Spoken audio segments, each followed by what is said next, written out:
Kenapa sih nggak ada yang mau follow aku? Gemes deh. Apa coba ikutan kayak yang sering FYP ya? Yang bohai-bohai gitu. Siapa tahu bakal naikin follower. Tapi dosa nggak ya? Nggak apa-apalah, kan cuma coba-coba. Oke, siap. Hah? Ada apa ini? Jangan lakukan itu. Ya Allah, tutup. Iya. Siapa kalian? Kami adalah penjaga hatimu. Kenapa nggak boleh buka-buka? Kan cuma buat konten tok-tok aja. Mau di pasar kek, di konten kek, tetap aja nggak boleh kalau buka-buka. Memang gimana sih dosanya? Jadi penasaran. Baiklah, mendekatlah. Berikan aku pelindung. Kepalaku seperti terbakar. Udah, diam lu. Siapa suruh semasa hidup nggak nutup aurat? Lapor, persiapan hukuman sudah siap. Baik, bawa dia sekarang. Aku mau dibawa kemana? Sudah, ikut aja. Ini semua untuk pertanggungjawabanmu. Oke, sampai di mana dia menutupi auratnya? Menurut catatan, dia hanya menutup bagian dada dan bagian paha ke atas sebelum mendekati pusar. Baiklah, nyalakan apinya. Siap. Aku mau diapain? Jangan sakiti aku. Tidak, tolong. Panas, ampun. Aku menyesal. Sungguh turunkan aku tidak kuat. Tidak. Astagfirullahaladzim. Ya Allah, maafkan aku. Sekarang aku akan lebih kreatif lagi deh, buat konten yang lebih baik dan bermanfaat. Wahai anak cucu Adam, sesungguhnya kami telah menyediakan pakaian untuk menutupi auratmu dan untuk perhiasan bagimu. Tetapi pakaian takwa itulah yang lebih baik. Ingat, keburukan jangan dibalas dengan yang buruk lagi. Kebaikan balas dengan yang baik, keburukan balas dengan yang baik. Maka lihat cara melihatnya, jangan pakai selalu dengan akal. Lihat sini. Jika ada seseorang yang berbuat zalim kepada Anda, maka kaidahnya langsung mengatakan, lihat ini, kebaikan orang itu pindah kepada Anda. Kalau dia nggak punya kebaikan, nggak punya pahala, maka keburukan Anda ditransfer kepada dia. Itu rumusnya di hadis Muslim. Misal, kasusnya tadi, di depan rumah Anda, itu ada warung, tempatnya digunakan sebagai gosip. Yang digosipkan adalah Anda. Maka saat Anda digosipkan itu dosa-dosa dia, teman-teman sekalian, bertambah. Pahala dia dipindahkan kepada Anda, pahala Anda kemudian bertahan nambah banyak. Kalau dia nggak punya pahala lagi, dosa Anda ditarik sama dia. Jelas ya? Maka kalau mau gosip, pikir-pikir dulu. Kalau Anda digosipkan oleh orang lain, dan Anda tahu tentang itu, teman-teman sekalian, maka apa yang harus Anda lakukan pertama kali? Pertama, mendoakan orang itu. Supaya Allah bimbing dia, agar menghindari perbuatan buruk yang serupa. Doanya panjatkan di waktu-waktu mustajab dalam tahajud, sebut namanya.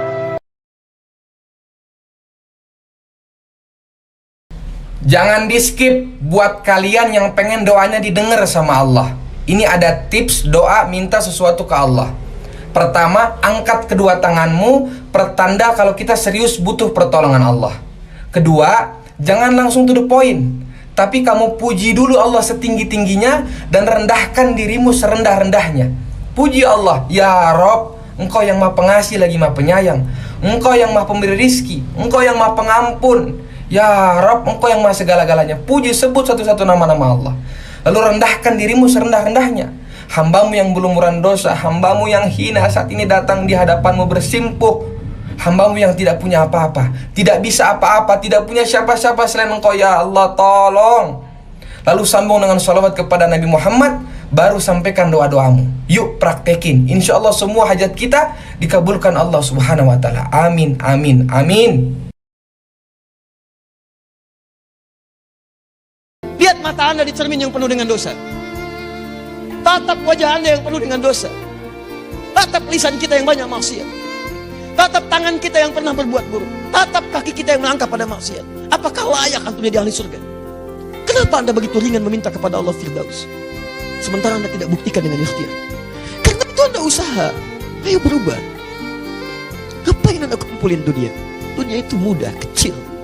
Kalau ada nilainya hanya sebesar sayap nyamuk saja, Allah nggak akan berikan kepada orang yang nggak beriman. Kita mesti berubah.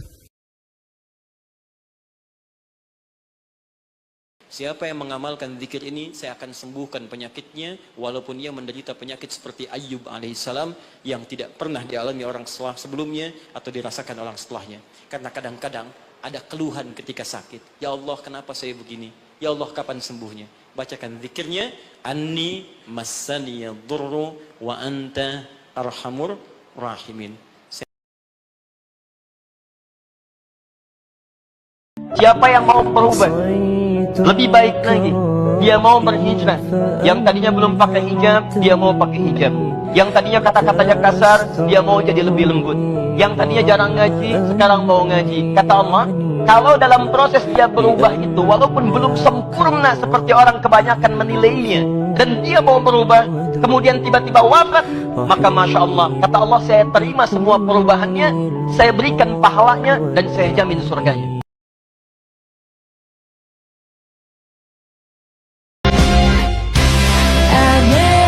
Banyak keutamaannya. Pertama, di hadis Muslim, masjidnya saja Anda datang dapat 25 kebaikan. 25 itu jarak satu kedua 500 tahun, dua ketiga 500 tahun, tiga keempat 500 tahun. Kemudian Anda berangkat dari rumah, Anda berwudu. Saat Anda berwudu sampai ke masjid, maka saat itu Anda dihapuskan semua kesalahan-kesalahan yang kecil-kecil yang dikerjakan sampai Anda berwudu datang ke masjid itu. Yang ketiga, masuk masjidnya Anda mendapatkan pahala lebih daripada orang biasa. Kemudian Anda duduknya dihitung sebagai itikaf kalau diniatkan itikaf. Yang keempatnya, sholat jamaahnya 27 kali nilainya dibandingkan dengan sholat sendirian.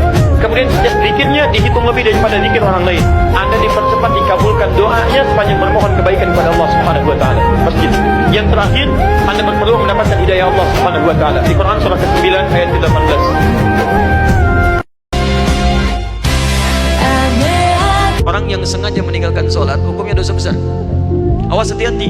Siapa saja yang tak semayang, hukumnya neraka sakar. Masalakakum fi sakar, kenapa kau masuk dalam neraka sakar? Lam naku minal musallin, karena tak solat. Orang yang meremehkan sholat saja disebut munafik oleh Quran. Tempatnya neraka jahanam. Apalagi yang sengaja meninggalkan sholat. Kalau ada orang meninggalkan solat, dosa besar.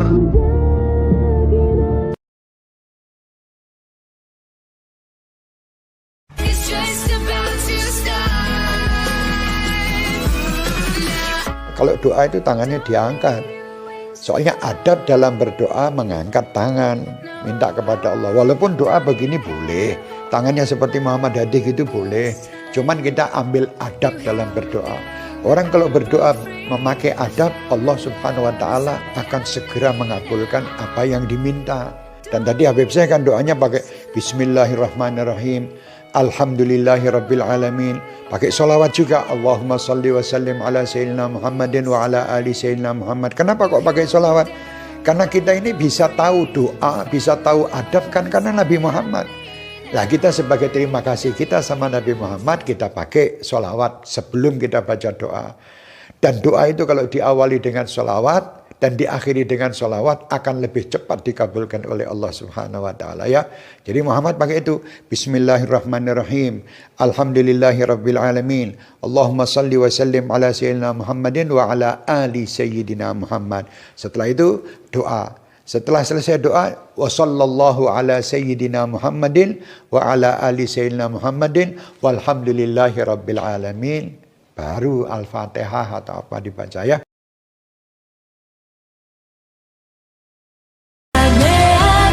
Dunia ini bukan hidup yang hakiki. Kehidupan yang hakiki setelah mati.